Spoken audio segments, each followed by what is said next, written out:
All right, I'd like to call over the regular meeting of the City Council of the City of Perry, March 6, 2023 at 6:15. Roll call, please. Wines. Here.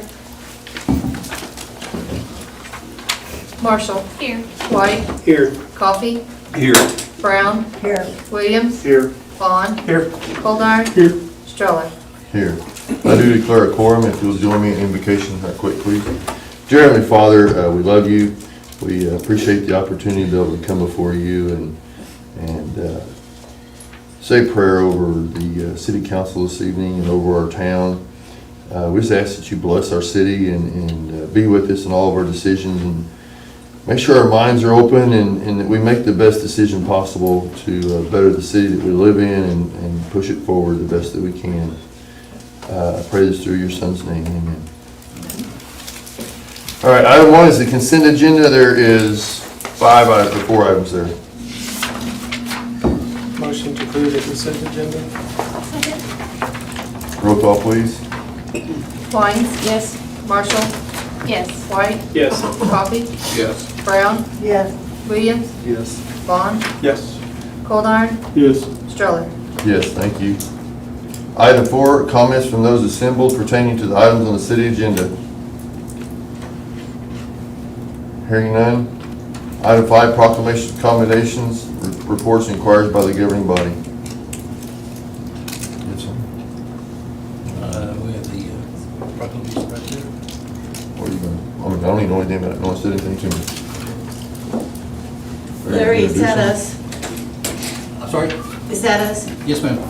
We'd like to present something first. Go ahead. Hey, guys. Hello.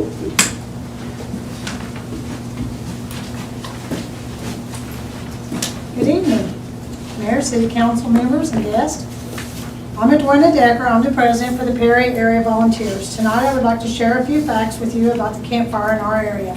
Campfire in Oklahoma started in Perry, and its states first met and formed the club in 1912.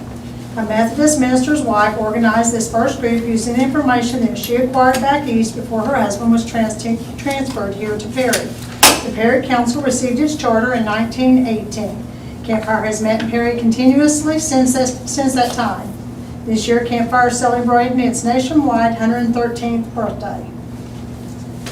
As part of the Campfire, our youth are involved in a number of activities and service projects throughout the year. The purpose of these activities is to help them discover their interests or sparks and to build confidence and awareness in the world around them and nurture relationships that will last a lifetime.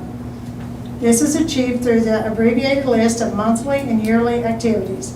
Our young people participated in the candy sale in January and February of this year. Participating in this fundraiser gives the youth an opportunity to set and achieve goals and develop their leadership skills. Hello, my name is Micah. Our activity this past year have included each year we are serving 4 times at Soup Kitchen. We are using our Soup Kitchen turn to teach menu planning, smart shopping, food preparation, plus much more. We also have started helping with the Perry recycling program 2 or more times a year. Hi, my name's Betty Dillon. I'm the treasurer in the area, which seems weird to say after being president for so long. But I'm wanting to cut back. Camp Tandaco 2022 was held June 13th through the 18th. We had 15 adult volunteers on staff and 11 youth volunteer staff, along with 39 youth campers. Our theme for the week was There's No Place Like Camp Tandaco. With all of our activities and classes centering around gnomes and learning about the outdoors. The youth cooked brunch on Friday, which we all enjoyed very much. 12 of our youth were granted financial help so that they could attend.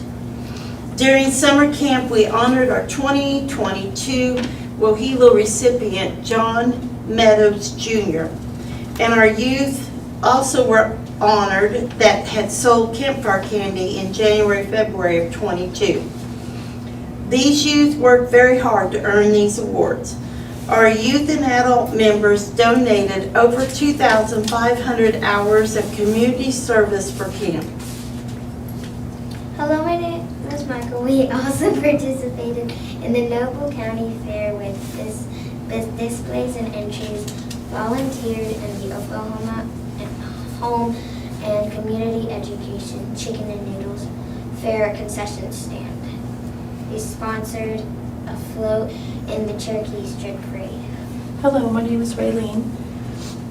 We completed the following service projects also this year. Creating Halloween, Christmas, Valentine, and Easter treat bags for Perry Head Start. Partnered with Noble County 4-H to provide carnival games at the Fall Family Festival. Partnered with the First Christian Church to provide carnival games at Trunk or Treat. We held an outdoor day in November where the children learned about flag etiquette and how to properly retie our flags. The youth and adults lighted themselves up for our entry in the Christmas Light Parade. They helped to stuff 370 gift bags with items for stockings for the youth Christmas store, the Noble County Christmas store. Youth and adults donated food for the Perry Food Bank. We also have 2 members that volunteer twice a month to help deliver food boxes. Youth and adults enjoyed a fun-packed afternoon celebrating Christmas out at Camp Tandaco in December. We also created Valentines for veterans and sent them to local veterans in Sulphur Veterans Center. That's in Sulphur, Oklahoma.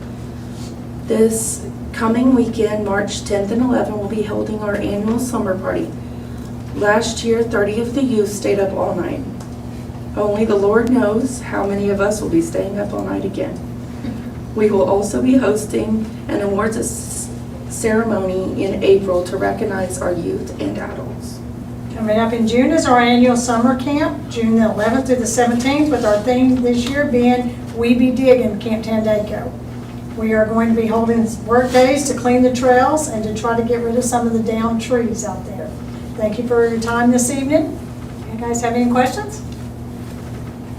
Anything you'd like to know? I do have a proclamation I want to read for you on behalf of the city. I want to add one thing about this summer at camp will be the 65th year of campfire camping out at Tandaco. Wow. Cool. Last year, Jerry Wells' wife gave me the paperwork of when they started Camp Tandaco, the original bylaws, the paperwork of when it was made a 301c, all of that. So we have records now knowing when camp started. That's pretty exciting. Okay, this is the Campfire Birthday Proclamation. Whereas Campfire, the national organization, will celebrate its 113th birthday on March 17, 2023. Whereas the Campfire Council in the state of Oklahoma teaches boys and girls self-reliance, good citizenship, and leadership. And whereas through contemporary programs and by speaking out on issues affecting youth and their families, the Campfire helps youth cope with their changing world. And whereas in Campfire, the choices and opportunities are inclusive to boys and girls, and whereas Campfire Boys and Girls is commended for their valuable programs offered to the young people of the city of Perry and throughout the nation, and for the many services as young people perform for their community throughout Campfire.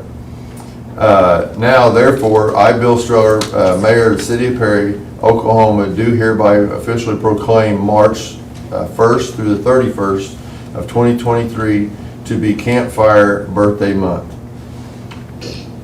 So, congratulations on that, and I'm very proud of the children, the way they do things in the community, and I'm really proud of all you adults that push that through. And Betty, I know you've been around a really long time with this program. This so. is my 36th year. Well, But Edwin congratulations. has been doing campfire almost as This is my long. 35th. Really? Wow. Yeah. Do you mind coming up here, Bill, and we could get a picture with you signing? If I could get someone to take a picture for me, please. Micah is a 4th grader and Andrew is a kindergartner. There. You didn't get a chance to see these kids selling campfire candy. Hey, we sold out on our camp. We sold out all of our campfire candy this year. Sorry. Okay, let's split and get around the bill so that. Thank you. Can you come around the front? Andrew, they can't see you. You gotta come around by Miss Kitty. Instead of, Mom. There we go. I'll get Christie to notarize it for you, okay? Okay, thank you. Do you play basketball at the Y? Mhm. I thought I seen you. Both of them do. I do. Oh, you do too? You're in an older group though. You play against one of my grandsons. You don't have grandkids. Oh, yeah, I do. Heck, my oldest is gonna be 21 here in a little bit. You actually probably see us around a lot, actually. Well, thank you all for coming. Thank you. Thank you. Are we dismissed to leave here? Yes. Okay, appreciate it. Have you notarized it? Can you send me a copy, please? If you want, you can come by, because I'm gonna put it on a different piece of paper. Okay, thank you. Okay, any other proclamation, commendations, reports, or inquiries by the governing body? I do have one. Larry, we have, as a group, I think the consensus, maybe I haven't talked to them this time, but we've really pushed about wanting our lights on Fur Fest. And for some reason, it's not getting done. I did talk to Brian Wheatley, and I said, what's going on out there? And he said, the whole system is just screwed up. And so I think it all goes back to the sidewalk project, but that is the corridor to our town. Right. And it's dark. And we got blue, any of y'all seen the like blue lights or purple lights? And Brian says it's a coating that has come off the lenses and that has to be warranted. I know my time is limited here now, and I just really want to stress as a council how we want that fixed. And I'm to the point I'm tired of hearing excuses about it being screwed up. So, see what you can do to get that done, please. Yes, sir. Thank you. Okay, item 6, city manager's remarks. This Saturday from 8 o'clock to 2 o'clock, Mid-South Gravel event. There will be 2,000 bicyclists. We think that with the weather, it's going to be nice. It's going to be a little chilly. So we think that there will be more than 2,000. So they come through Perry. This is a rest stop with porta potties and a warming station at 632 Cedar. They're coming from the west on 77. They come through town. They're welcome to stay for just a little bit. They're not staying overnight or anything. It's just a pass through. And then they'll be going out east past Grace Hill. So we're excited that they're coming in. So we'll be closing the middle half of Cedar from about 8 o'clock till 2 o'clock. This is similar to what we did with the snow tubing event. It makes certain that what we allow that's open is our restaurants, our shops, so we're not going to impede with that as well. So it's a good event for us. It's been a while since they've been here, and I know that they're excited about coming here. So it'll be interesting to see 2,000 cyclists come through. I want to say cyclists, I said bikers one time. Kind of threw some folks in a tizzy, so. Any questions? Christie, would you lead on this event right here, this handout right here? Just wanted to bring everybody's attention, these notices were actually mailed out either today or first thing tomorrow morning.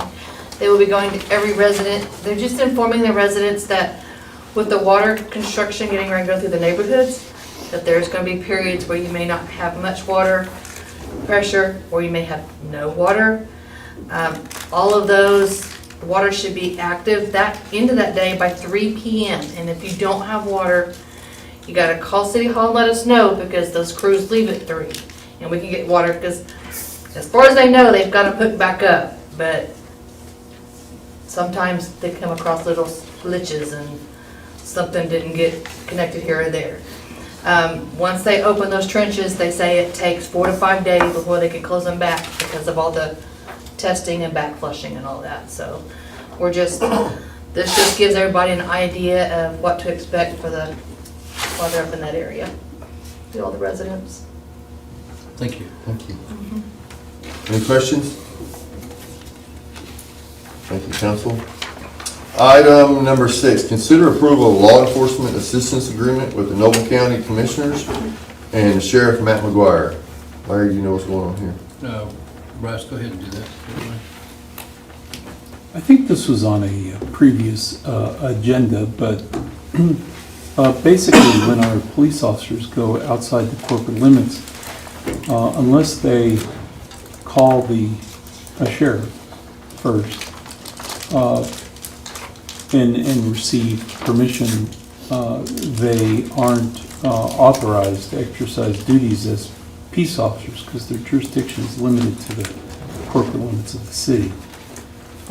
This agreement with the county provides that they have police powers as peace officers on real property that the city owns but's located outside the corporate limits.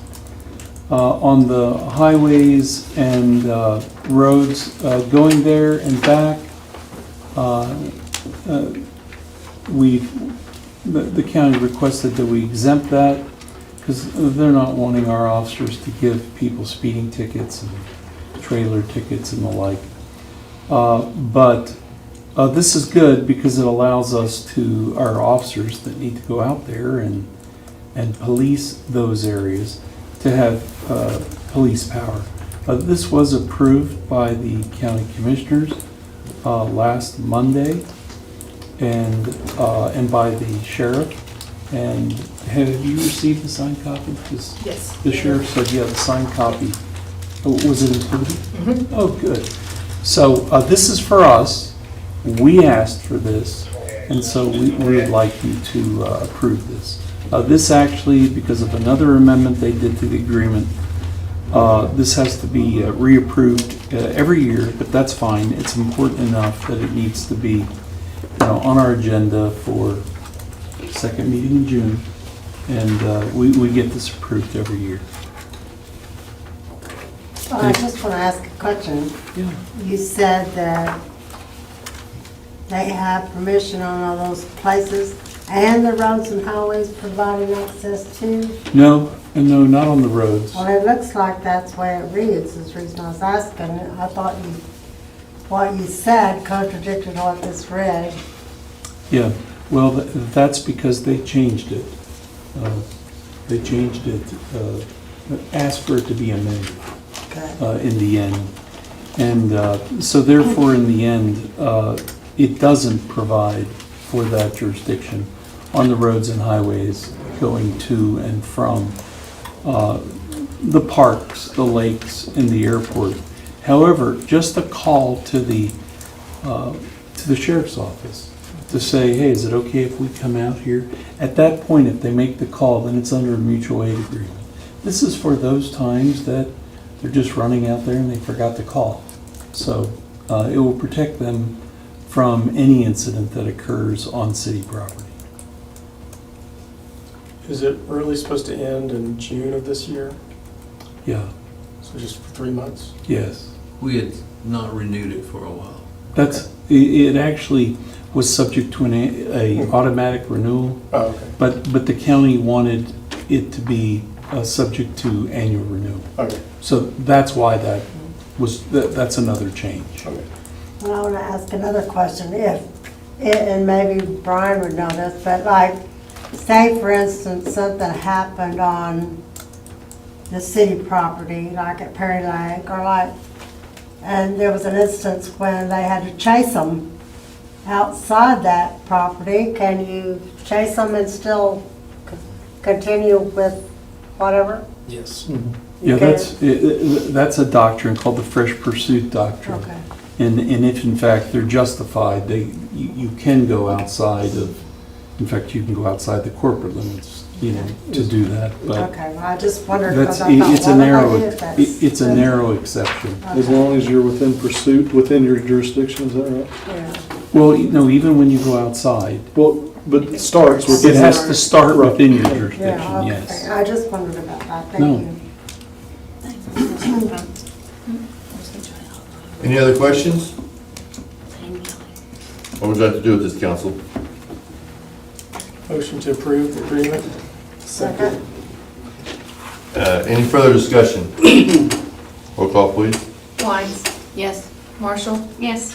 White. Yes. Coffee. Yes. Brown. Yes. Williams. Yes. Vaughn. Yes. Goldar. Yes. Stroller. Yes, thank you, council.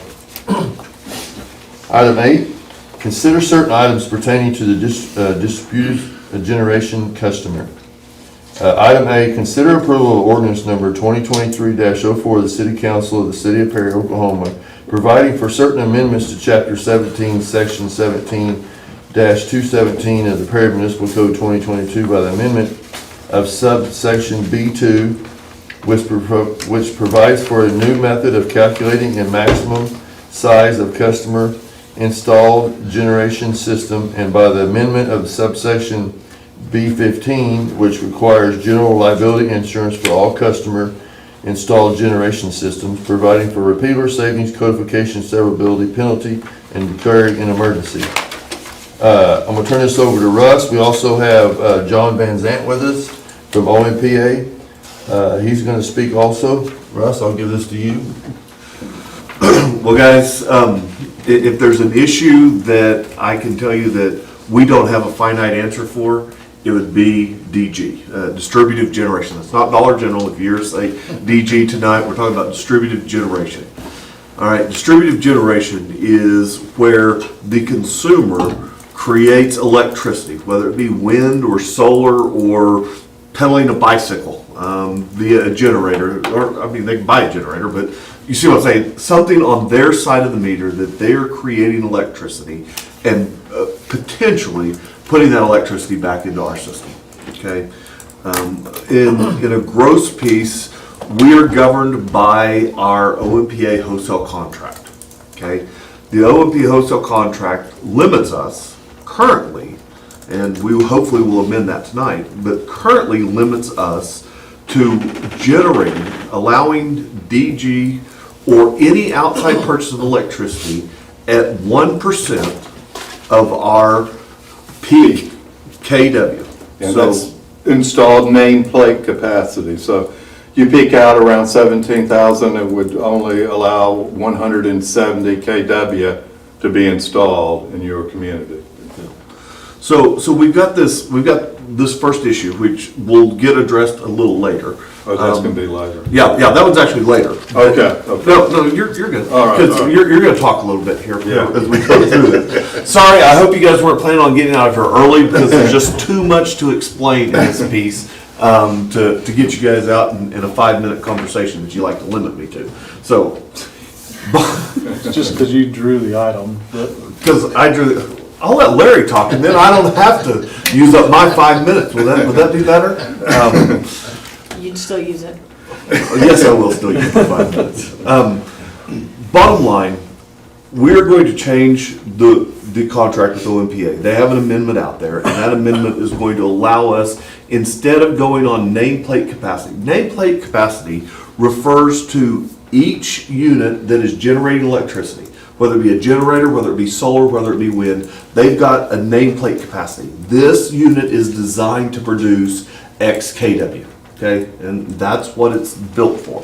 So we add up all of those nameplate capacities, and we're limited to 17 or 170. Yeah, about 170. 170 here.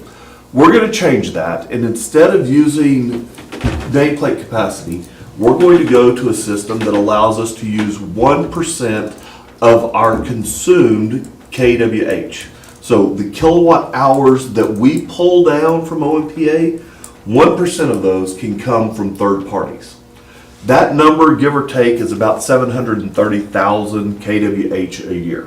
Okay, if we want to size that just real quickly, typical home is usually about 1,000 kWh a month, so 12,000 a year, give or take, on an average residential. Now, if you're the high residential user, that doesn't apply, but in general, that's what you're going to get.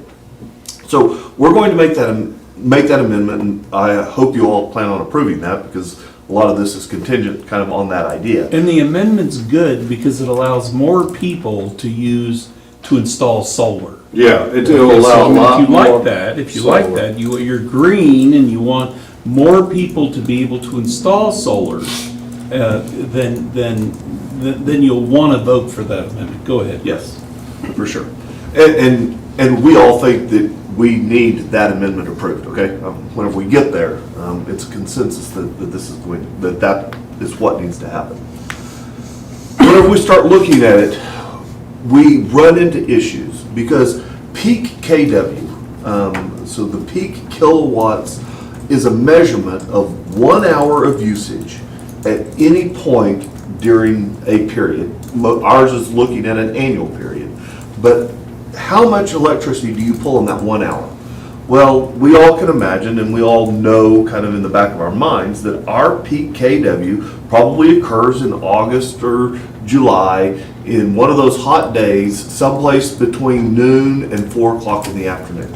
Okay, that's kind of a typical piece. Now, what day of the year it's going to happen, I don't know, but that's usually when a peak happens. And so we measure that number, and because of our new AMI system, we can tell for every customer across our system what that piece is. I can tell you guys that I'm having this conversation in other municipalities, and they don't have AMI, so I can't tell them what those numbers are. But here, we can tell even by customer what that cap is. So we currently have in our ordinance our current ordinance says that you can install a system up to your peak KW, okay? The problem is that peak KW is a measure at one point in time for an hour, but you only use that one time a year.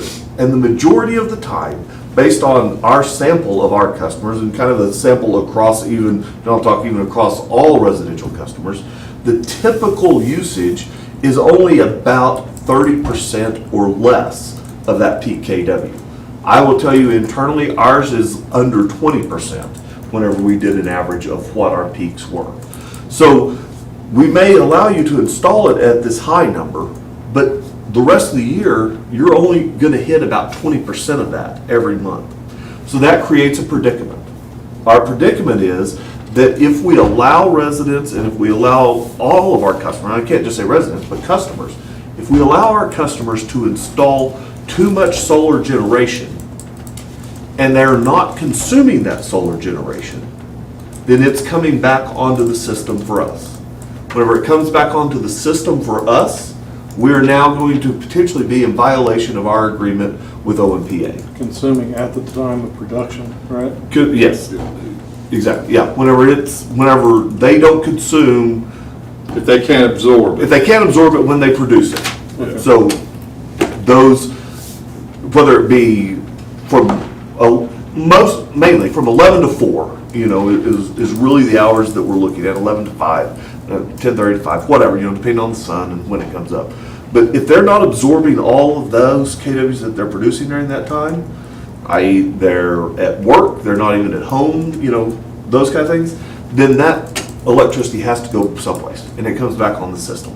As it comes back on the system, that puts us in a violation potentially of the OMPA contract that says that we can only bring back into the system 1% of our total KWH for the year, i.e. 730-ish thousand KWHs. So what we've tried to do is put together a system here that will allow and look at what's going on. Now let me say this at this point. This is an ever-changing idea and an ever-changing doctrine. OMPA doesn't have a draft format that they say this is an absolute for everybody. If we started this in 2017 with our first ordinance on DG. We know more now than we did in 2017. That's why we're changing it. And I'm going to tell you, a year from now, we're going to know more than what we know today. AMI by itself on our system is giving us more and more information that we can help figure out these little intricacies and what's really going to be applicable. Other cities, OMPA, there's going to be a whole lot of changes that come down. But what we're trying to do tonight and what we're trying to get through is we're trying to get some cap and some measurement that's going to let the customer install a system up to their peak KW, nameplate wise, their peak KW, yet require them to utilize at least 75% of that electricity that they're generating during that time, so it's not coming back onto our system. That's really, at this point, after a meeting of all the minds, and I was just there to hang out for the beauty side of it, but after that meeting this afternoon, this is kind of the best that we could come up with as a way to limit the amount of electricity that is actually getting charged against us. We're having to take it back. It's hurting our OMPA relationship or our OMPA contract. And so what we've put together is this concept that says that anybody can install up to their peak KW, a solar system, okay? So that's the first limitation. That limitation then says, if you use more than 15 kWs, if your system, nameplate system is more than 15 kW, we have these second requirements. Now let me tell you that there is only one residential customer that we have in our system right now that has a peak of more than 15 kW, okay? And there's some extenuating circumstances around that why it uses more, but I think it's the exception to the rule, and it's not worth writing the rule around that one. So we set the limit at 15 kW.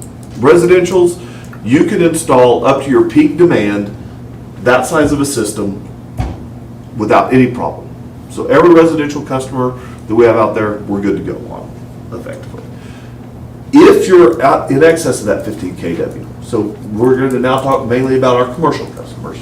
If you're in excess of that 15 kW, the limitation says that you have to utilize at least 75% of the electricity that you've generated inside your operations. So you're not putting that energy back into the system. As long as they are not putting that energy back into the system, we will not be violating the clause that we have with OMPA on the 1%. Okay? So that's where the kind of the kicker in this whole thing comes together, is that we want to make sure that we're not maximizing that number. We ran just some preliminary numbers. And guys, you have to remember that this goes kind of based on the trend of when a business uses it. We're looking at some specific examples today, trying to figure out, if this commercial customer uses it and puts it on, what does that mean for us? I guess let me take a step back. Why are we not worried about residentials? We're not worried about residentials because whenever we looked at, we have 3 customers that are currently on the system and currently running. We looked at what the net production and the net return to the system was inside of their usage, and not one of them exceeded 1,000 kW in that total. So we could have 700 customers if they were just all residentials, and we would be fine, okay? So that's not where our concern lies.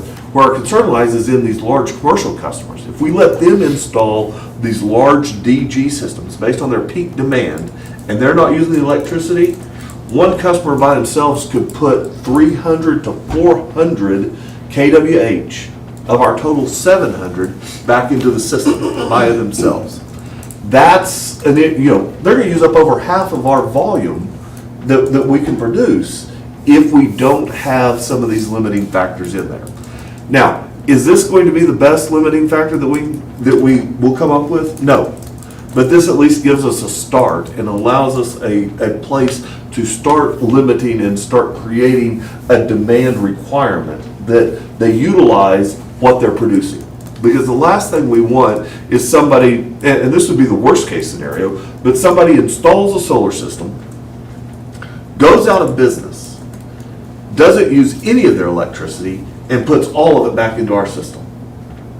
I mean, that's not going to happen, but that is a worst case scenario that we have to protect ourselves against in these ordinances. Because we don't want a new generator, because effectively at that point, that customer would be a new generation customer. They're competing with OMPA. Now, why they would compete, I don't know, because the rate's a whole lot less, and there's a whole lot of reasons not to do it. But in theory, that puts us in violation of our OMPA contract. So we're trying to protect ourselves against that. That's where this 75%, you have to consume 75% of that electricity during those peak hours that you're generating it. You have to consume that and not put it back into our system. If you put it back into our system, then we have the right to ask you to disconnect portions of your system so that we can protect ourselves on the buyback. Now, I will tell you that at this point, it sounds great, you know, to buy all of this electricity, because what we're buying back is going to actually be bought back potentially at a cheaper rate than what OMPA is, because we're not paying a fuel charge and we're not the PCA that you guys hear us talking about. We're not paying all those numbers. But the problem is, we don't know when we're gonna get it. And we're never guaranteed to get this electricity when we really need it. You know, that's the predicament that we're facing. Because there comes a time that in the middle of the summer, on the hottest day in August, at 2 o'clock in the afternoon, and everybody wants to turn on their air conditioner, we don't want air conditioners to go out. We don't want we don't want a brownout on the system where we can't provide that amount of electricity. Relying on solar is the only way to do that, does not give us a guaranteed power. That's why we have OMPA. That's why we have the other side of this equation, is because we know we've got to have that power, and we've got to have it when we need it, where we need it, without any concern that it's going to happen. All right, so tonight, as the first stab in making this happen, this ordinance effectively says that any customer can install nameplate capacity up to their peak KW. It further says that if their peak KW nameplate capacity is in excess of 15, so pretty much all non-residentials, they have to consume 75% of their electricity. And if they don't consume 75% of the electricity that they are producing, then we get to dial it back. And we get to ask them to disconnect portions of what's there to bring them back into compliance. Is that on a monthly basis, or? It's a rolling 3 months, so it's on a 3-month average. So that it doesn't just happen in one period of time. Yeah. This kind of lets us spread it out over the pieces. You know, there's lots of factors that go into this. If you look at peak demand graphs, and by the way, thank you for the AMI system. I mean, those of you when we approved that and did it, we couldn't have done the analysis that we've done today, which again is not perfect, but is at least a good start, if we didn't have this AMI data. Okay, if Autumn couldn't maintain and run, what did you run, about 1,000 reports today, I think? She's about ready to kill me at this point. But we had to have the data, because without the data, we couldn't make these assessments and these assumptions. Our original assumption was that we were going to be mismatching peak with demand whenever we started writing these ordinances. Whenever we looked at the real data, man, peak is going to line up with production time. And so John and I got a whole lot more comfortable, and Derek, you know, Bryce was just there for writing the words, I think, at this point. But as we were talking about it, we got a whole lot more comfortable with how those pieces matched up whenever we started looking at the graphs and at the demands and at those pieces. So, like I said, this is a first stab. It will get us started down the road. There will be more revisions that we probably have to make, but at least this protects us a little more as we go into the next phase, and that's the Second Amendment to the contract. So, you know, we're asking that you guys approve this. It is not the last time we're going to talk about it. I promise you that. I hope that we can stave this off for, 6 months, a year before we have to have this conversation again. Autumn for sure does. She doesn't want to keep on pulling these reports, but this will get us at least the next step. Probably for the next 10 years, guys, this will be something that we will address a couple of times a year as different issues come up. We need an exception policy for this, or we need something for that. There's no way we can foresee all of those things. Heck, Derek and I were sitting there talking, and Derek's point, he made the point that if we write this ordinance one way, and we don't have the measurement of the electricity that they're actually producing, in theory, some businesses' peak demand can go from 300, can go down to 100, and now they have an oversized system based on how we had the ordinance originally written. And so, that's what I'm saying. We've kicked this back and forth. It's been around a handful of times in different variations, and this, to me, is the best way I think that we can adopt something. Have we been in violation or is this preventative? This is preventative at this point. If we were to approve, well, and we don't even approve it, but if there were to be an installation under our existing policy, under the existing ordinance, and we do not amend our OMPA contract tonight, we would be in violation. Okay, because the projected design, the projected size of the new system that's being contemplated would exceed the 170 kW nameplate capacity. So that's really what kicked off the start of this whole discussion, was the size of one system, it by itself single-handedly exceeded the contract. And so we started looking at that. That's where we got with OMPA, and that's where we said, oh, we've got to amend the contract, we've got the Second Amendment, we've got a couple of options that we can do to get that taken care of. But at the same time, we said, if that single-handedly could have caused a problem then with the old amendment that we were under, what do we do to limit or try to protect ourselves so that not one customer can do that? And John, you might want to speak, because there is a city that has this exact issue. The reason for the Second Amendment with OMPA was because one city by itself had already exceeded that issue. You might speak to that. Let's say what it was. Yeah, without naming the city, you know, a bank in town put on 42 kW system and didn't even tell the city about it until that it was already installed and everything. And then, we put up a solar system, but they were in violation then. So we don't want to be the people that are saying, we don't like solar, you can't have solar in your community. So we wanted to, you know, why it's important to step back a little bit is because our power sales contracts serve as the collateral for all our bond debt. And so the bond holders need to be comfortable. You know, our contracts say you can only buy electricity from us.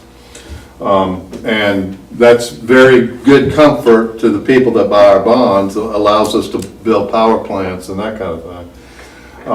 But 1% would be de minimis, you know, it'd be small enough that the bond holders won't get upset.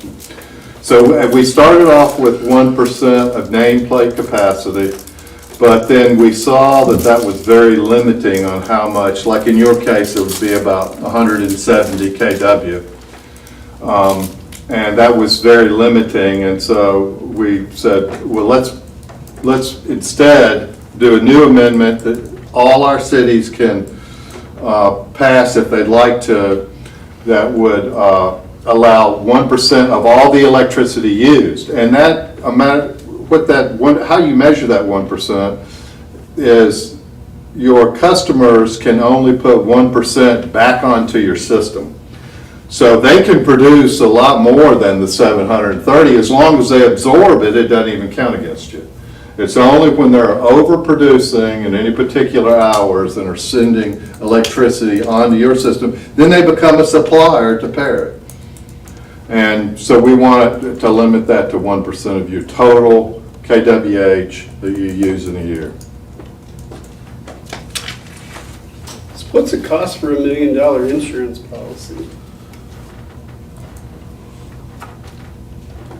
Nobody knows? I mean, because that's what they'd have to have in order to have this. That's probably a pretty important detail. Well, everybody that has it has one. I mean, I know, and that's what Yeah. I'm saying, like, what is that? What's that cost? And that's not new, right? That's No. not an amendment, that's in place No. today. yeah, that's been in place. The thing is that our old rule was not annual peak KW. Our old rule in 17, when we first adopted this, was you couldn't build a system over 5 kW, okay? Which is different. I mean, that's like the kind of solar panels that you'd put on a 2,000 square foot house, 2,500 square foot house. And that was a limitation. That was a limitation against everybody, residential, commercial, industrial, okay? When we amended it in 2021, Danette didn't catch it. She could have caught it on me. She could have caught it when we ran this. I don't know if she was here or not. But I didn't delete that piece because we had changed that weight. So that requirement needs to be placed on everyone. That's the second thing about that rule. But I don't have that number. I just know that everyone that has, that this part of the ordinance is similar in Tonkawa, Blackwell, Perry, Okeen, Winoka, and everyone that and Laverne, Watauga, Cordell, and everyone that has it has been able to do this. And of course, they would prefer not to, but they have. And of course, the problem is that when you're generating and you're putting that back into the wires, anything can happen. I mean, that's when there could be a fire or something. It doesn't get turned off. People come to the residence and it's still producing electricity. That's where you pick up liability, plus liability to the system itself. And it's just it's a protection for the city. But that has been the rule, but it's being amended because we're doing what we should have done in 2021, and that's make that applicable to all these installations. And I think the other thing I would say is this ordinance is solar friendly together with the amendment. What we're trying to do here is be more green. Because we're hoping that this cuts down on our peak. And of course, we pay for that peak, our maximum peak all year long. And also, there's customers that want to do this. So as long as it doesn't hurt us contractually with OMPA, we want to allow more of this type of generation. Now, if you don't pass this, we still have a rule, but no protection. We wouldn't get insurance, and we wouldn't have this requirement that you use what you put on, which wouldn't be good. I mean, if the permit was issued and you didn't have that rule, and then after the fact you adopted that rule, and they said those weren't the rules that were in effect at the time you adopted, and they make a claim, and their business goes out of business, and it's got solar panels all over, the roof, and it becomes a little generation company. And a problem forever. So that's why we are trying to get something that would work, at this meeting. But you don't have to pass this, because the second item is a moratorium. The second item is saying, hey, we can't come to a decision here. We need more time. And we'd like to pass the moratorium. Don't issue any permits or any authorizations until, in the way the moratorium's set up, it's until April 17th. But I'll tell you this, the person that's applying for the permit always thinks that we slow them down. I mean, really, or that we're just a giant impediment. And their deal right now, as I understand it, it's a combination of a tax credit and a grant, which will assist them in doing this, which they may lose, may not be able to implement if this was pushed to the next meeting. I just want to point that out, and that's someone who appears in front of us and tells us that we're always an impediment to their business. And so, I did want to, I don't think we should name the customer, but I do think that's important. So that's why we have been working on DG this didn't just come up. We've been working on it for several months. OMPA is working on it with several other cases. Because of these particular facts, we kicked it way into high gear here and brought this to you tonight. So, Go ahead. thought I hadn't thought of, and I hope this comes out correctly because I was trying to run it through my brain and listen at the same time, but that number 730, Yes. is that right? 1,000. Is calculated based on the kilowatt hours we consume. Right, grand total kilowatt hours. If, That you sell. if Yeah, customers we sell it. put on a solar system, that grand total will go down. Correct. At some point, we could end up inverted. Is that, Just, you are correct in theory. The number of customers and the volume at which, we talked about this the other day, not here, but in one of our other pieces. You know, our whole goal is based on this PKW, right? You know, I mean, and based on that. That PKW number is what OMPA has to be prepared to provide us at any point in time. The difference between that PKW and at that PKW 24/7, 365, what that produces versus what we actually consume gives us a percentage. And we were 47%, I think was the number you sent out today. So our load factor, we only consume 47% of what that peak KW is, okay? I know I'm not directly answering your question, but I gotta tell you that background so I can answer your question. So what we have to look at is over time, our PKWs have continued to increase just based on, I know we say we're buying more energy efficient appliances and we're doing more energy efficient things, but everything that we're putting on the system now continues to charge more and more and more and more. And so we continue this ramp up in total volume. What we're trying to do in the grand theory, in the grand scheme of things, is we're trying to limit what that increase is. Because if we limit that total increase, in theory, and in limiting that increase, if we can get this production, like we looked at today, get this production to happen during the highest peak times, we can bring down that demand, increase or keep flat now what our consumption is. And instead of having a 47% load factor, we can get to a 55% or a 60 or a 70%. We'll never get to 70, that's way too ambitious because of our residential to commercial numbers. But you see what I'm saying? So yes, you're right. We're going to decrease that number, but I think where we're going to see the net benefit is in that top line. I don't think we're going to drop this off significantly. One commercial customer by itself is going to decrease that, but you take that total number out. If they could produce and consume, and get to a net zero, we're not going to decrease that by 40,000 kWh for the year. So we'd go from 730 to 690. That 690 number is still so much better. But what we are going to do is we're going to get that demand factor, and we're going to pull that demand factor down during that peak month, and we're going to take 300 off of that peak number. You see what I'm saying?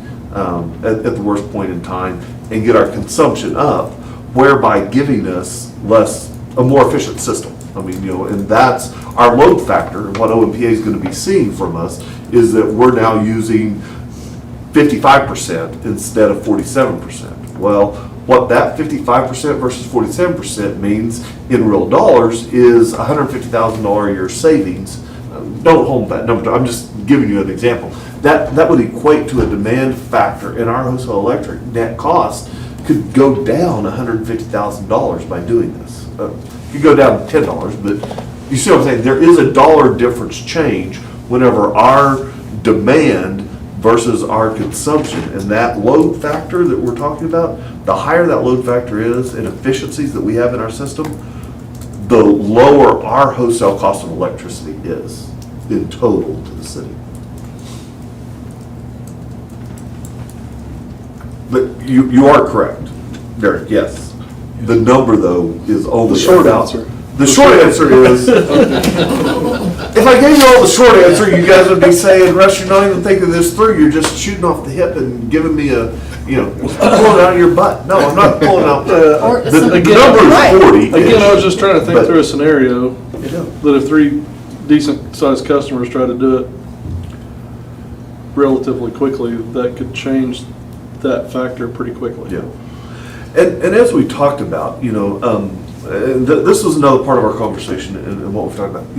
A lot of times right now, businesses are not necessarily looking to get to net zero. What they're looking at is as we do additions and as we do add-ons and as we add things, we want a net zero, okay? There's a difference between the two. Getting to net zero and adding on net zero, okay? So what would happen is, to get to net zero, they would go and install a whole bunch of solar and pull down their existing load, which is where Derek was talking about. That's his concern, and I agree, that's a concern. What we really want to encourage, though, would be the net zero on the addition. So I go add this new line, or I go add this new facility, or I go add it. What that facility is going to consume, I want to be a net zero. So I may have to install more solar than I really wanted, and I can do that because of my capacity, but that facility itself would effectively be net zero. That doesn't necessarily hurt the city because we're not selling to that customer right now anyhow. It's not on our system, and as long as it doesn't create additional demand, which the additional demand is really what would hurt us, we're actually okay with that. Now, they are still going to consume, even in all of these pieces, they're still going to consume some. Because solar, unless they have batteries and effectively put the thing 100% off grid, they're still going to consume some energy from us. And that consumption of that energy, as long as it's not during our peak demand time, is actually good for us. Again, we've got good and bad buys on this energy, and that's what we're trying to weigh out is how do we get good buys and how do we get good pieces coming in and how do we discourage the bad part? So it's possible for someone to install solar or wind or whatever and not be on our grid at all. Yes, it is possible. They would have to have battery backup. Well, It or costs a a lot of generator. money. Yeah. Because when there is no sun, no wind, we're not gonna supply you. Right. Yeah. And that could go on for a week. Think of Winter Storm Uri. There's zero solar production for a week. Is there a benefit to the city to be green energy? I mean, is there like, There's no additional grants. There's Okay. no financial incentive out there for us to try to encourage or do that.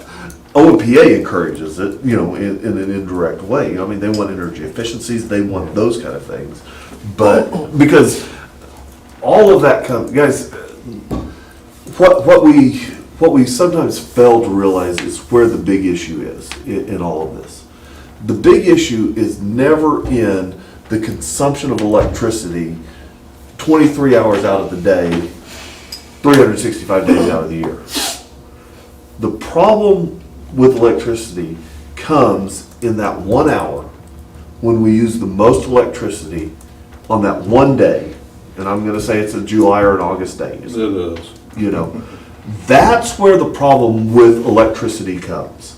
Because that being able to have the capacity to provide electricity at that point in time, at that volume, is what cost us. And we have to have power plants to provide it.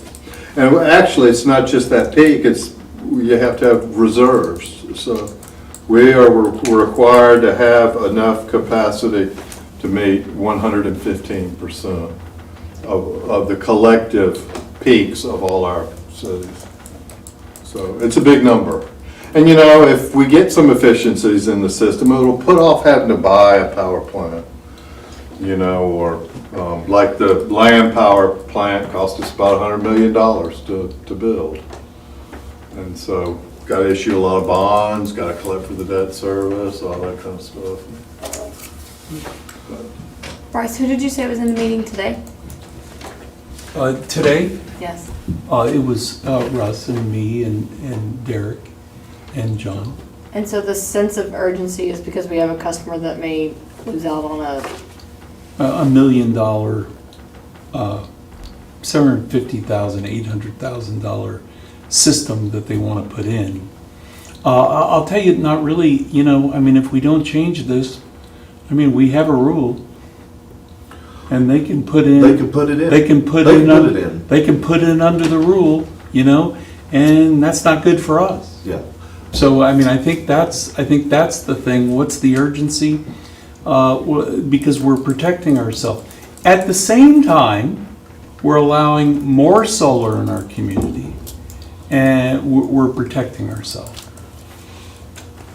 And that protection I haven't gone through what if a permit was issued. I mean, could you, after the fact, adopt regulations? It just creates arguments. What were the rules in effect at the time that the permit was issued? And apparently, this has a March 15th date on it, correct?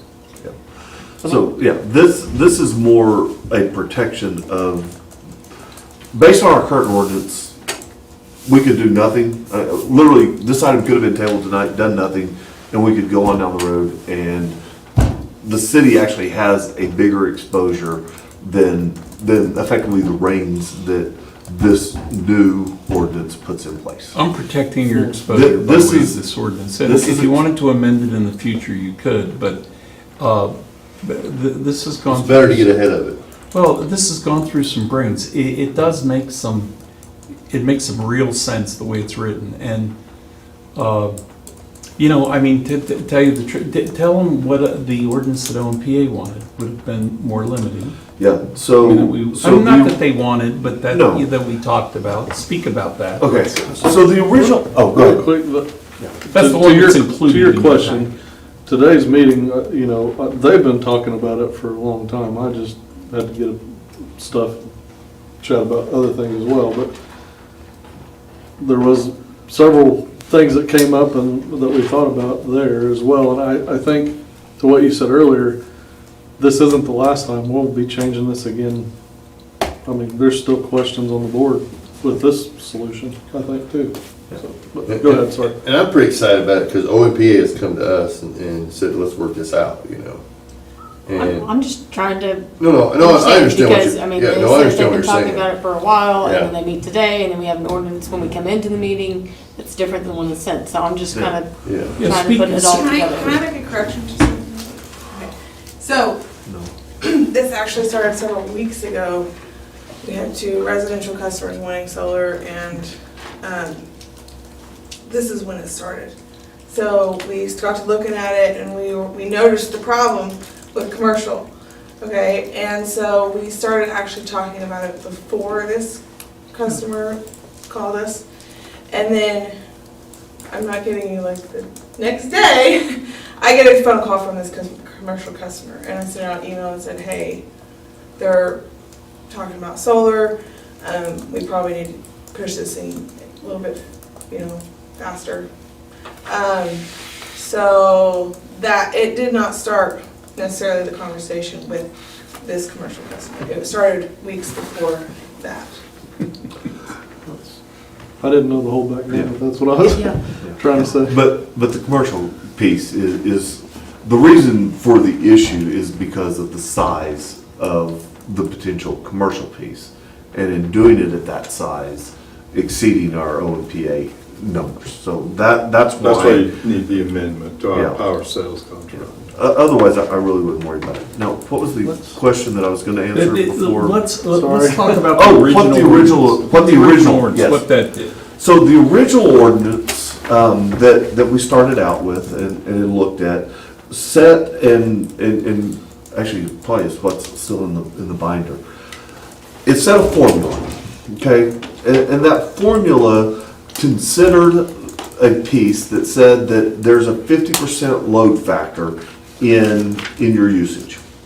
And it went back and looked at your consumption and said that you can install the lesser of your peak, or it applied a formula and used this 50% load factor of your current usage, okay? I went through the calculation, and I think that's actually what's in your packet, is a chart with just a bunch of numbers on it. I know they don't mean anything to you, but I told you we made a selection and kind of looked at the people here. We looked at individual customers and said, based on these customers, what does that number do? Well, if you look at that, you'll see that at 50%, we wouldn't have allowed the customer to produce hardly anything, okay?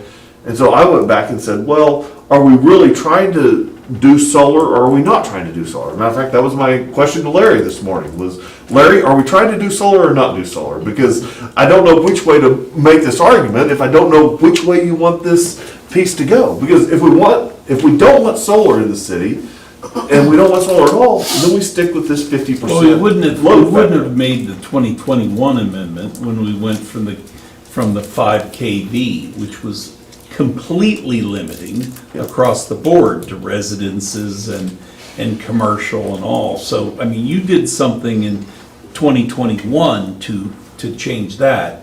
So, go ahead. Right, and so that formula was set in there at 50%. I ran numbers, you'll see my email and kind of the table, that comes out, that I give, I ran it at 40, I ran it at 30, or 35, I ran it at 30, and said, hey, as we break these numbers down, where does it go and how do we get the best sized unit for the customer? Because at the end of the day, my biggest concern was, does it really even make sense for you to go install a solar system whenever based on your numbers and based on what the system can generate and all of these numbers, whenever it's only going to generate 5% of the power or 10% of the power that you need for the year, And that was what I was trying to get at, and that was the whole discussion that kind of goes through in that email.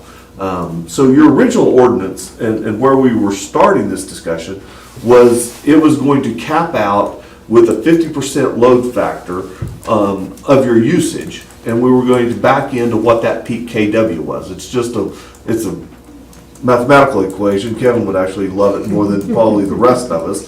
I have to think about it 3 times whenever I write the equation in Excel to make sure I was dividing and adding in the right spots. But Kevin would have done it in the back of his head. But at the end of the day, you can see on there, and just kind of follow the chart and follow those numbers, you can see exactly where those pieces fall out. I was, in the email, you'll see, I was in the mindset that 35% was the right number. John disagreed, and I understand, or I was of the mindset 30 was the right number. I think somewhere along the way, may not be in that email chain, we kind of decided, well, maybe 35% is the number that's going to make the most sense. After sitting down today and after having the talks and going through, And running real numbers. And running real numbers. Running real the arithmetic KVH of it. numbers of customers. And looking at demand charts, and we were following, what was demand, and we were following times, and guys, what we accomplished in an afternoon, honestly, was a lot of data analysis that I didn't necessarily think we were going to get through all of it. I was ready this morning to tell you guys, let's just table this. We'll take the risk of what the piece is, or you guys institute the moratorium. That's your call. But tonight, I can tell you after being through it that I think this is a great shot to start with, and I 100% want to reserve the right that we will amend this in the near future, because I know that it's not perfect, and I know that there are holes in it, but it at least gives us some protections that we didn't have, or that we currently don't have. As of right now, we don't have the protections that are built into this ordinance. I think it does more than that. I think it provides more opportunity as well, because the other way could limit it where not as many customers have the opportunity. You're correct. Correct. So it probably overall does a little more than just protect the city. Do we currently have any commercial customers using solar or No. wind? We have any residential customers? Yes. Yes. How many? 3. 3. 3 residentials with nameplate capacity of about 12 kW. Each So we're or total. So our total system is about 12 of the 170 that we have available. and this does put us on ahead of the game, so to speak. We have a green administration nationally, and don't really know exactly what they're going to come down with, but we already have a plan. And I think that's a lot better than not having any plan and taking exactly what they may force on us or tell us to do, whatever guidelines that may be. So I'm excited that we have a plan. I will admit, Derek will probably stopping by City Hall before the meeting after he got caught today and didn't realize what he was gonna get himself involved in. Well, I think as Bill that asked, what's it do for us? I think the other piece that allows us is to also advertise that we do have ability for families when they do move here or want to move here or consider moving here, that is an option for them if green energy is important to them.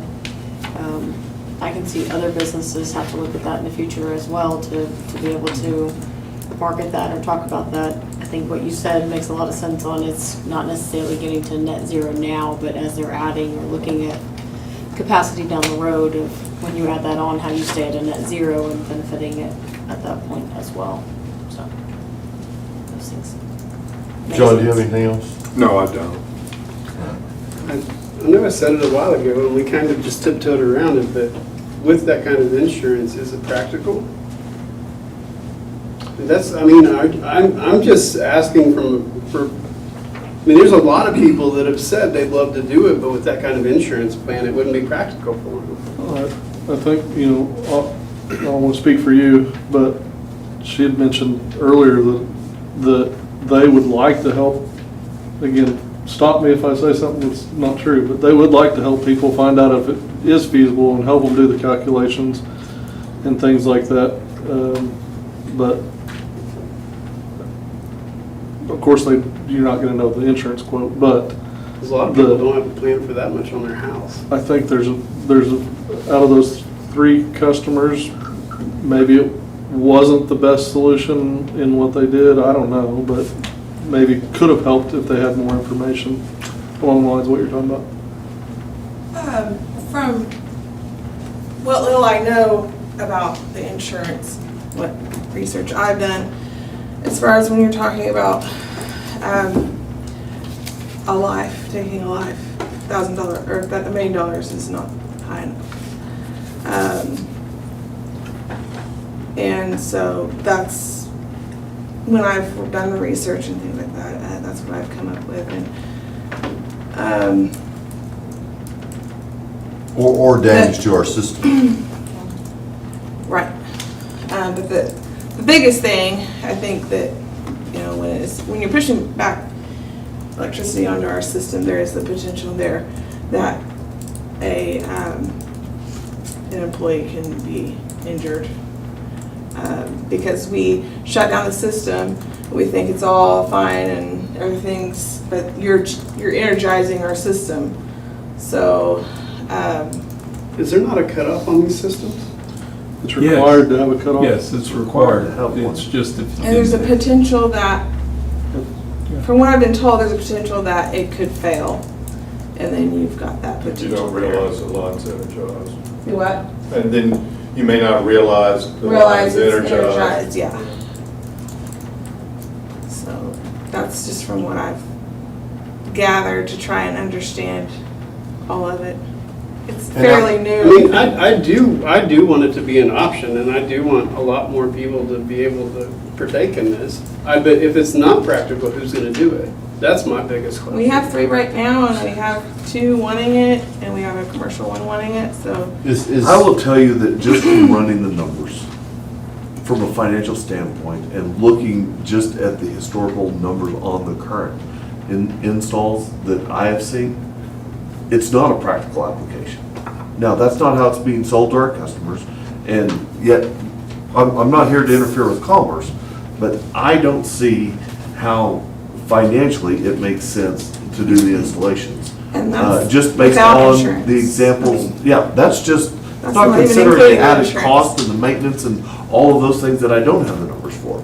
So, right now, I don't see it as financially viable. I wouldn't advise. If somebody came to me and said, hey, Russ, should we do this? I would probably tell you no, if you're just doing it to save money on electricity.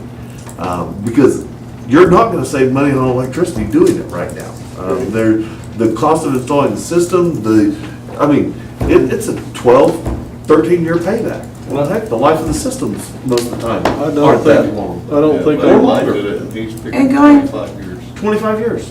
You know, that's different. I mean, heck, we were not here, but we were visiting just this week with another community and had the customer in there that was going to do the install. You know, I mean, it was a $150,000 system. A Tesla A roofing roof system with 2 batteries. And, I mean, and by the time he got his credits and everything else, and yet the electricity that he was going to use and save and the whole 9 yards, it was gonna take him 18 years to pay the thing back or so. I mean, it just, it didn't make sense. And so, you know, of course, to answer your question, I don't think it makes sense. Unfortunately, I've had plenty of customers come to the office and, hey, we put solar on our house, you know, we need this tax credit and we're gonna get all these. They don't even understand that it's a non-refundable tax credit that they're getting. You know, there's a difference between a refundable and non-refundable. Refundable, yes, you get cash back, whether you have a tax liability or not. Non-refundable, you don't necessarily get back. And this is a non-refundable tax credit. So there's a lot of things that, at this point, you know, I'm a little bothered by it, that we can't protect everybody from themselves. You know, I mean, if they believe in it and they want to do it, they're gonna find a way to afford it and make it happen. and on what Derek was saying is, yes, if someone wants to come in and we want to sit down and say, hey, this is what your bill looks like, this is what it would look like with solar, you know, this is what it could look like with solar, you know, and show them that would be great. I would love to do that because, you know, get what the solar people are telling you and then get what, you know, we are telling you what your bill's gonna look like. I would be more than happy to do that, but unfortunately, they get it before I ever even know that they're getting it, and so, you know, there's no conversation there to be had as far as, you know, what the numbers are gonna look like. So now we have actually because we don't want, the solar company gets the, you know, looks at the ordinance, and we want to know that our customers are aware that there's $1 million liability insurance and that all these changes, you know, are going to happen. And so we now require them to sign a form that says there's like 7 or 8 bullet points on there that we want them to know for sure when they sign up for solar, that it's part of the permit process that they have to sign saying, yes, I understand that. Just to make sure customers are aware that, you know, these are the changes that are going to be made.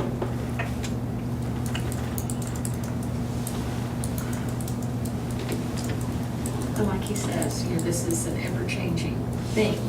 In 10, 15 years, maybe the cost of solar panels or installation will be minimal. Right. In 5 years, we'll be having a different car. In 3 years, 2 years.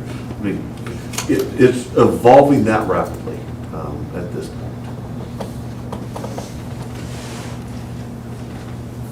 Just want to go on the record that I'm not quoting insurance for anyone or signing up to quote insurance or going on the record that this is what you can do, but according to Google. And December of '22 it says you can pay anywhere from $30 to $50 a month on average. From Hartford, it's about $1,000 to $1,200 depending on individual or business. So all the way down to $300. So I'm sure it depends on the size of company or individual. So again, I'm not quoting insurance or agreeing that you can get that for that price, but that's what Google says. So $300 to $1,200 for $1 million policy. I'm Per blaming year. you when the That was per feasibility year. study didn't work out. Curtis, that was per year, not monthly. Any other questions, council? If not, what kind of pleasure would you want to entertain? Motion to approve ordinance number 2023-04.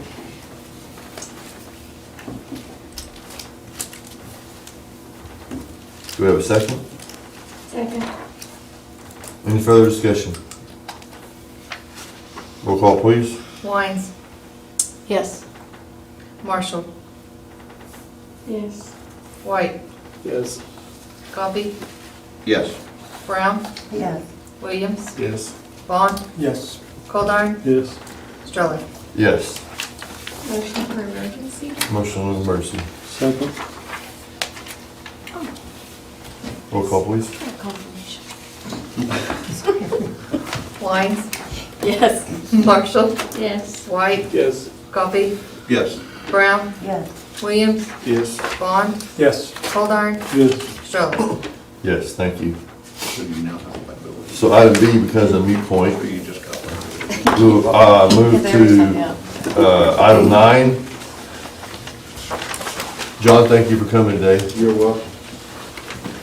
Item 9 is approve the following invoices by Myers Engineering Consulting Engineers Incorporated.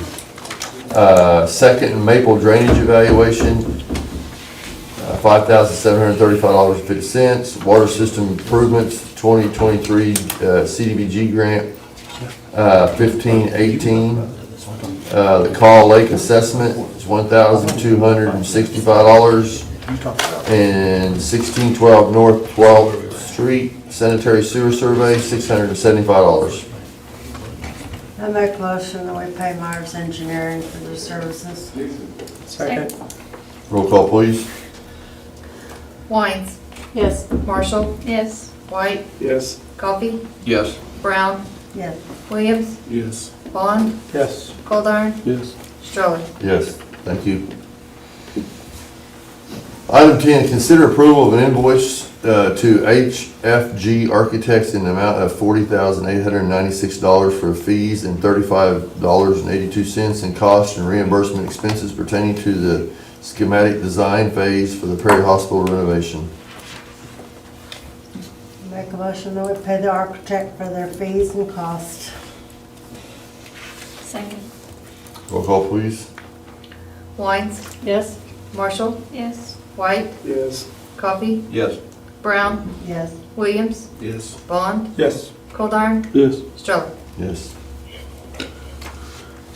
Item 11, in accordance with section, I guess it's 6, I don't remember what numeral numbers anyway, of the City of Perry, Oklahoma, and the Perry Municipal Authority Investment Policy, we are requesting authorization for First Fidelity Bank to be deemed a perpetual qualified public depository to hold, manage, and invest public monies for the city and its authority.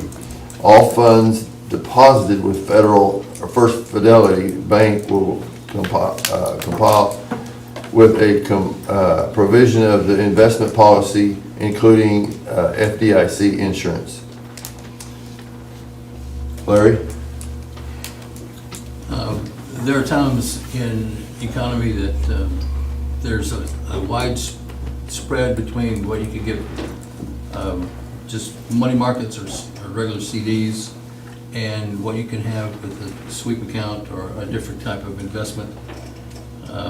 First Fidelity has provided a rate of 4.27, and our local bank has, one of our local banks has provided a quote of 2.25, so that's 202 basis points that we would gain as far as interest is concerned. And these are 90-day sweep accounts, FDIC funded. Ran this by our CFO, he approved of that. That's what we're asking for tonight. Obviously, if our local banks had been closer, we'd love to keep that money there. So that's what this is about. Everything to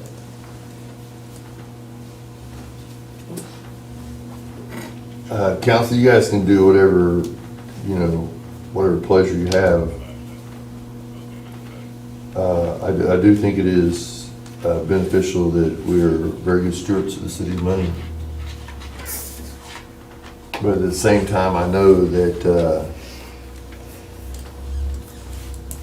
the bank have been very good to the city of Perry. Have donated money for different projects too. And I don't know the total investment that made into our community. for city projects but I wonder about the amount of money that we would make on this investment change versus the amount of money that the banks have donated, or the bank has donated. I don't have those numbers, but it's just something to think about also. Is there, to Jamie's question earlier, is there any urgency with the, I mean, is this, what brings it before us today? We have some excess reserves that we would like to park someplace other than just in a money market or a regular operating accounts where it's sitting right now. And it certainly is not making 4.27 that we've been quoted. Historically, Derek, we haven't seen the spread difference between the market rates and the local rates at this level. When the investment policy was originally adopted, the whole intent of the council at that point, and I firmly agree with it, was to keep the money in parity, because we want to keep the money here. You know, times change, you know, banks have different funding levels. Some banks are very cash heavy right now versus loans, and they don't necessarily need additional deposits to collateralize the loans. And so there's, you know, I said that backwards, they don't need additional collateral of loans to collateralize CDs. And so they don't necessarily always want the extra money. And we usually gauge that desire for funding based on the interest rates that they're willing to pay. We have local banks in some of our other communities that are paying the 4.5% and the 5%, you know, 90-day CDs, or putting them in sweep accounts and paying similar rates. Here, that hasn't matured. You know, every time Christie sends out the bids and pushes it out, that's the numbers come back in the twos. And we know that there are, well, I mean, U.S. Treasury. Under the investment policy, a U.S. Treasury is another allowable investment. U.S. Treasuries today are 5.1%. You know, so that's another option. Now, ties up time, and there's other factors that come in. The only reason I think it comes tonight is because from a fiduciary responsibility, there's a difference out there. Historically, it hasn't been that big. Today, it's a number that, you know, I mean, on a $2 million, really what I think is our excess cash that we're not spending right now is about $2 million. We have long-term projects and we have commitments coming up in the future that we're going to need that for. But today, we've got about $2 million. Well, if that $2 million sat there for a year at the 2% difference, that's $40,000. That becomes a real number. In the past, you know, I mean, we haven't even seen a quarter of a point difference. So for sure, we're going to leave it in parity and let it work.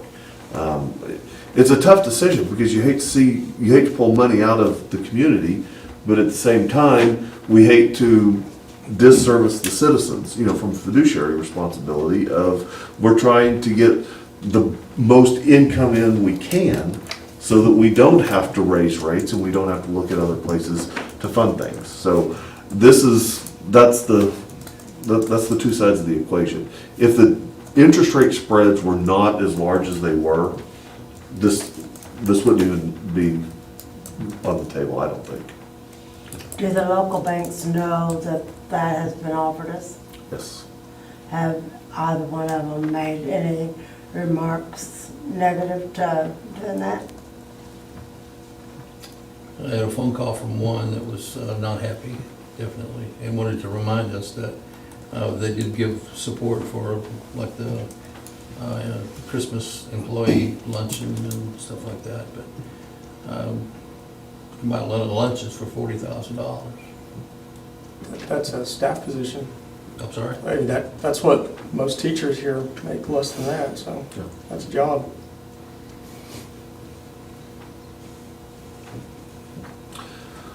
I would be remiss if I don't, let me add this part. You know, early on, whenever this discussion happened, I called financial institution, the bank that we currently have the money with.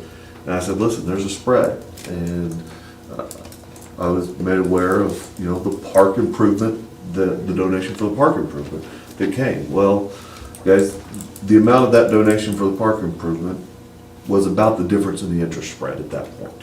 So that, from that financial institution, yes, they have, while we might not have got it in interest, we did get that in a donation from that side. So I can say that, the other piece, we haven't had the same dollar of donations coming in that we did have from.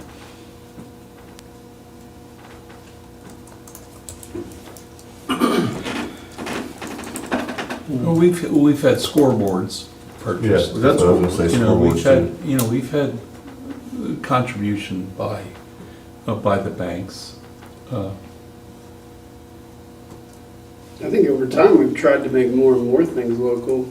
I mean, car purchases, and there's just all kinds of things that we wanted to do more local. I mean, not just because, it's not always because it's the best option out there, to be completely honest, but even with the police cars and stuff like that, they got tired of going to Guthrie and going back and forth and stuff like that. And here you have a relationship on a more personal level, and it's someone that actually cares about the community. And someone outside, all they're looking at is the money. So it might not be the best decision, but it's the right decision.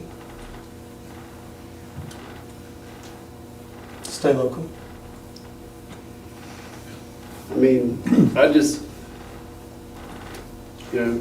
you always hear, don't bite the hand that feeds you. And if you got these people that are local that are willing to support you and help with your projects and stuff, and then you want to tell them, hey, I'm going to go ahead and just take this and run with it.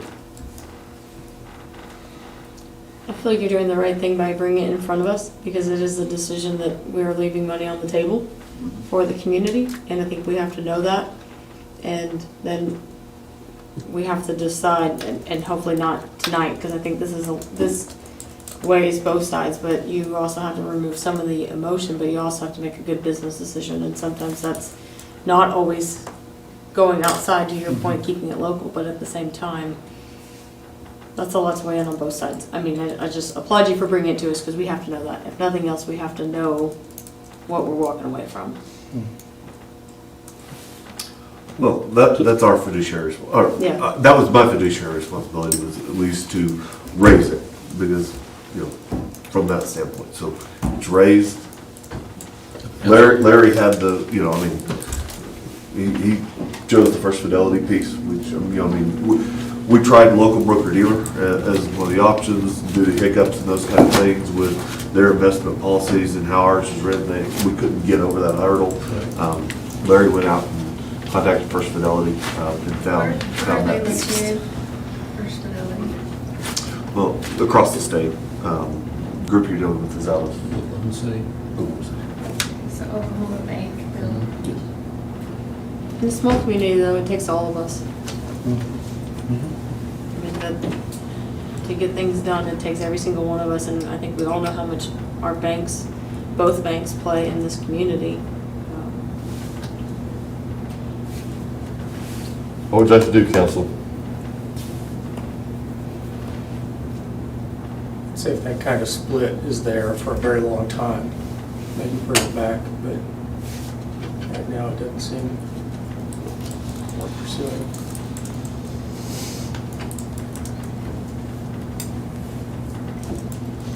Someone want to make a motion? The motion could be to keep the council advised. That's us. Do we table it and bring it back, like after so long, or do you just You could keep it make a advised? motion and not consider this at this time, but keep the council advised as to the rate difference of what Right. treasuries are and the like, because, it's something that you have to weigh. Is this something that, you said we had 2 million sitting, and it's gonna be for 90 days, or is it gonna be in there for a year? Well, it's going to be Because we have to spend some of it, correct? Well, we will be spending some of it down. Yeah, 90 days is based on our cash flow float and based on what happens, you know. I mean, I get into the summer months, we get these $750,000 OMPA bills. I've got to keep extra cash to be able to pay those. But we just kind of watch, we've got kind of a cycle that we look at the cash flow projections on where we're going to be. And, you know, what I look at is what that excess cash number is and what I think we could invest differently. You know, we can leave it in money markets, we can leave it in sweeps, which is what we're doing right now. You know, I mean, we're drawing 2 1/4. You know, it's a good number, you know, on a sweep. This was just another option on what we could pull. I mean, we can give you monthly updates on, because pretty much we've got CDs coming due every month that end up getting rebid Got one due the 16th. and put out. And I just bring it back each month. Hey, here's the numbers, and if you guys decide, hey, the interest spread's looking too large at this point, let's consider another option. We can put this back on the agenda and address it then. It could just be a part of your monthly report, just a note.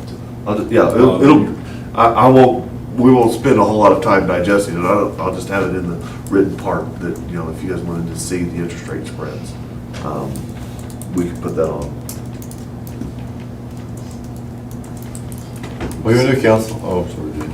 Hang on. So this maximum amount you're talking about, like for a year, 2 million, do we have 2 million that we would have for a whole year to gain interest on? Or like you said, it will vary from month to month, every 90 days. So really, it may not be a full $40,000 over a whole So, year? no, it would be probably that. So right now, we have, number one, we have about a $750,000 commitment by itself that we have committed, still remaining on the road portion of the Perry Dam.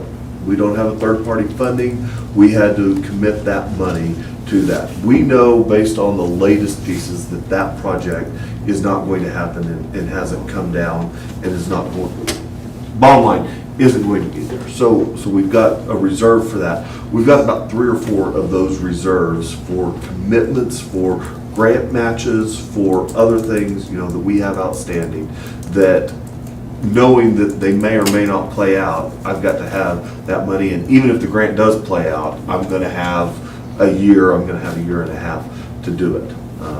The other side of that is we do have a base amount, you know, and if we went this route, what we would do is we would restructure some of the cash investments and how we do them so that we can maximize some interest, because we have some pieces that we're required to hold long-term, i.e. we've got about $1.2 million in the 1.25% sales tax fund for the water that we have to effectively hold until the end.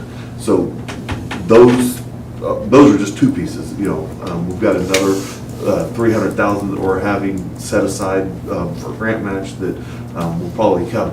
Bottom line, I have at least $2 million that I know we're not going to spend in the next year. You guys have committed it. We have restrictions on it, i.e. the sales tax restriction, that I know is sitting there that I don't anticipate that we're going to spend. So that's where I had $2 million from. What does our bank lose by not having that money? So the way a bank operates and what they do is effectively, whenever they take in a deposit, i.e. a CD, they have to turn around and they make their money by loaning it out, okay? So whenever we leave $2 million and we tie it up in a period of time, again, I'm dumbing down. Please. Well, I mean, this isn't exactly how it works because there's a whole lot of other rules and regs, okay, that go behind. But bottom line, that $2 million sitting in their bank would allow them to effectively make loans to local people of $2 million, okay? That's the long and the short of really what it is. You know, they're bringing in money at 2.25%. Right now, they're loaning it out at 7.5%, based on prime. That's normally we try to see those spreads a little closer to maybe 3 But right now they're setting at 5. So that's where the difference lies. In this very, very, very simplistic version of how a bank operates.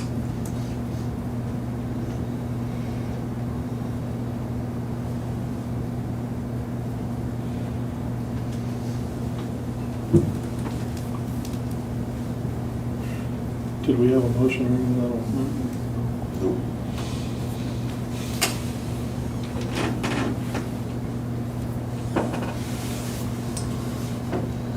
What would you like to do, council? I motion to keep us apprised of the situation. Will do. I second that motion. Any further discussion? The room second. Roll call. Okay. Wines. Yes. Marshall. Yes. White. Yes. Coffee. Yes. Brown. Yes. Williams. Yes. Vaughn. Yes. Coldiron. Yes. Stroller. Yes. Any new business needs to come before the council this evening? If not, accept a motion on the adjournment, please. So moved. Second. Roll call. Wines. Yes. Marshall. Yes. White. Yes. Coffee. Yes. Brown. Yes. Williams. Yes. Vaughn. Yes. Coldiron. Yes. Stroller. Yes.